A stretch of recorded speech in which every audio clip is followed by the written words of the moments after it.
எனக்கு அருமையான தேவனுடைய பிள்ளைகளே, உங்களை எல்லாரையும் இந்த இயேசுவை தேடி என்ற பாட்காஸ்டுக்கு அன்போடு கூட வாழ்த்தி வரவேற்கிறேன். இன்றைய நாளுக்குரிய தலைப்பு கைதியை ஒப்படைத்தல். நான்சியிடம் ஒரு சகோதரி மன்னிப்பதை குறித்து ஒரு கேள்வி இவ்வாறாக கேட்டார்.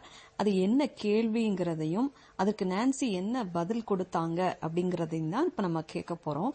முதல்ல நம்ம கேள்வியை கேட்டுடலாம். அந்த கேள்வி என்னன்னா, நான் அவரை மன்னிப்பதால் ஏதாவது ஒரு மாறுதல் வரும் என்று எனக்கு எப்படி தெரியும்? என்னால் அவரை அப்படி விட்டுவிட முடியாது அல்லவா அப்படின்னு சொல்லி கேள்வி கேட்டாங்க.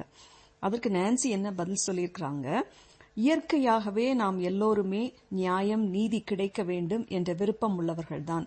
அது நம்மை மற்றவர்களை மன்னிக்க விடாமல் பிடித்து வைத்துவிடும். நாம் மற்றவர்களை மன்னித்தால் அவர்கள் தப்பித்து விடுவார்கள் என்று நினைக்கிறோம்.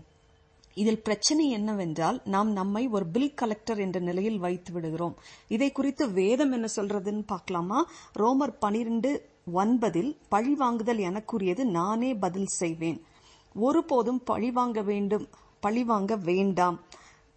அந்த எண்ணம் நமக்குள்ள வேண்டாம். தேவ கோபத்திற்கு விட்டு விடுவோம்.